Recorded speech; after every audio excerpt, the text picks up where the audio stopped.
Shalom, puji dan syukur kita ucapkan atas pertolongan Tuhan kepada setiap kita. Sampai saat ini kita masih bisa sharing dengan kebenaran firman Tuhan. Pada kesempatan ini kita sharing dengan satu tema, yaitu jadilah orang yang dibentuk Tuhan. Amin.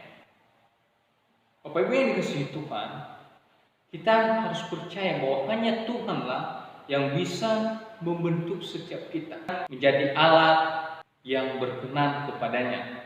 Di dalam Yeremia pasal 18 ayatnya yang keempat di sana dikatakan, kalau seorang yang tukang periuk, dia membuat tanah liat dan apabila rusak, dia juga memperbaikinya kembali sesuai dengan apa yang dipandang baik. Nah, sama juga dalam setiap kehidupan kita. Ketika kehidupan kita salah, ketika ada sesuatu yang kita lakukan yang tidak berkenan di hadapan Tuhan, maka Tuhan juga akan membentuk kita secara pribadi sesuai dengan apa yang Tuhan mau dalam kehidupan kita.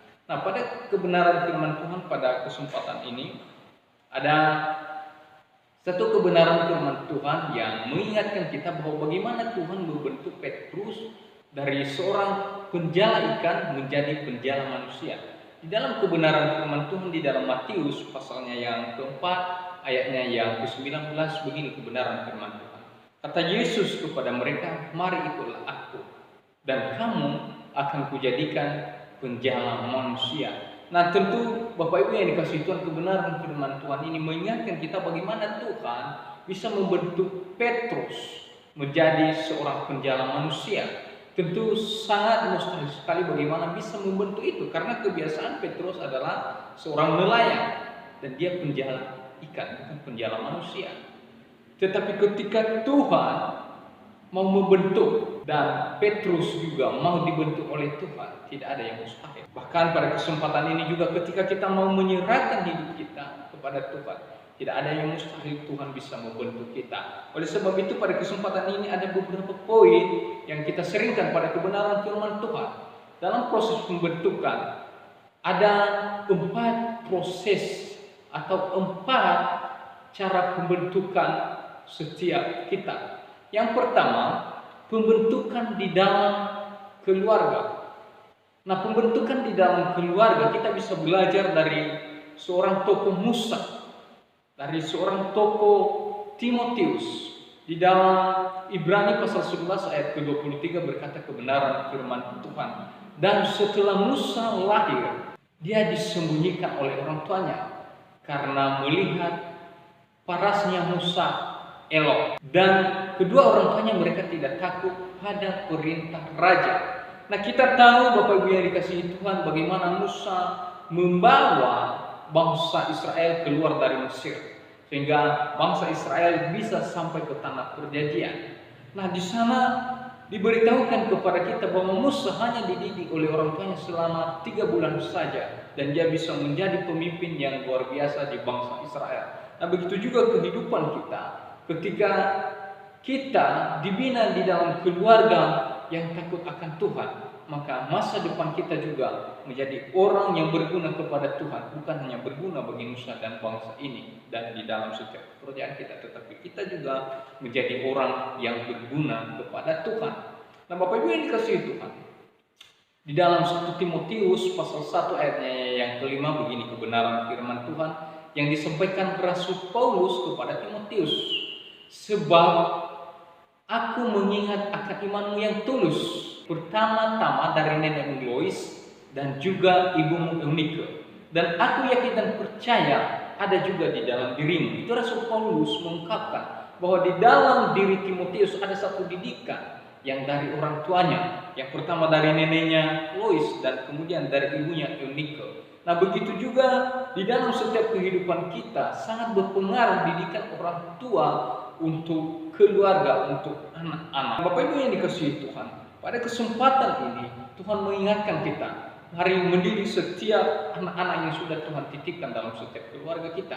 Mari kita mendidik orang-orang yang ada di dalam setiap organisasi kita sesuai dengan kebenaran firman Tuhan, sehingga mereka menjadi orang-orang yang berguna untuk kemuliaan nama Tuhan dan menjadi saluran berkat Tuhan untuk orang banyak. Yang kemudian, pembentukan lewat lingkungan.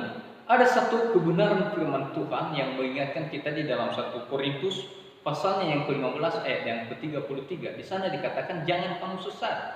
Pergaulan yang buruk merusakkan kebiasaan yang baik. Bapak Ibu yang dikasihi Tuhan, lingkungan kita juga sangat mempengaruhi kehidupan kita. Oleh sebab itu jangan heran kalau kita melihat anak-anak yang ada di dalam keluarga kita, walaupun misalnya di dalam rumah kita, di dalam keluarga kita, mereka sangat terdidik, kita tidak pernah mengajar mereka berkata kotor, berbohong, menipu, dan lain sebagainya.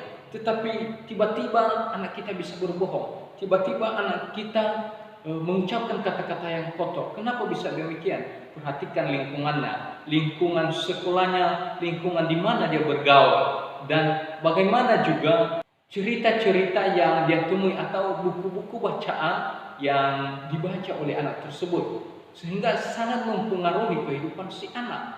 Dan banyak hal-hal lain yang bisa mempengaruhi kehidupan pribadi kita juga, termasuk berita-berita yang kita sukai. Nah, itu juga sangat mempengaruhi setiap pribadi kita. Nah, pada kesempatan ini, kebenaran firman Tuhan di dalam 1 Korintus pasalnya yang ke-15 ayat yang ke-33 ini menjadi panduan untuk kita bahwa kita juga harus berhati-hati untuk bergaul, bahwa kita juga harus berhati-hati berada di dalam sebuah lingkungan. Bapak Ibu yang dikasihi Tuhan, berikutnya, pembentukan karena usaha sendiri ini tentu tidak gampang, harus dibutuhkan yang namanya kerja keras. Artinya dia bisa sukses, artinya kehidupannya bisa menjadi motivasi bagi orang banyak karena dia mempelajari buku-buku yang memotivasi, atau karena dia mengikuti dengan berbagai macam seminar yang membuat lebih baik dan lebih bermanfaat untuk orang banyak. Pembentukan berikutnya adalah pembentukan dari Allah sendiri. Pembentukan dari Tuhan sendiri adalah pembentukan yang dilakukan oleh Tuhan sendiri tanpa ada pengaruh dari orang lain. Kalau kita lihat satu kebenaran firman Tuhan dan beberapa tokoh Alkitab, Tuhan sendiri yang melakukannya. Contohnya Rasul Paulus sendiri. Bagaimana Rasul Paulus bisa diubahkan oleh Tuhan ketika Rasul Paulus mengalami perjumpaan dengan Tuhan. Dan ada 3 yang mempengaruhi pembentukan pribadi kita di dalam Tuhan. Yang pertama lewat kebenaran firman-Nya, yang kedua lewat Roh Kudus, dan yang ketiga lewat setiap permasalahan yang kita hadapi dalam kehidupan kita dan pencobaan-pencobaan yang kita alami. Oleh sebab itu di setiap pembentukan ini, baik itu pembentukan dari keluarga, pembentukan lingkungan, pembentukan diri sendiri karena usaha kita, dan juga pembentukan karena Tuhan sendiri, biarlah proses ini, biarlah sharing ini, mari kita menjadi orang yang siap dibentuk oleh Tuhan.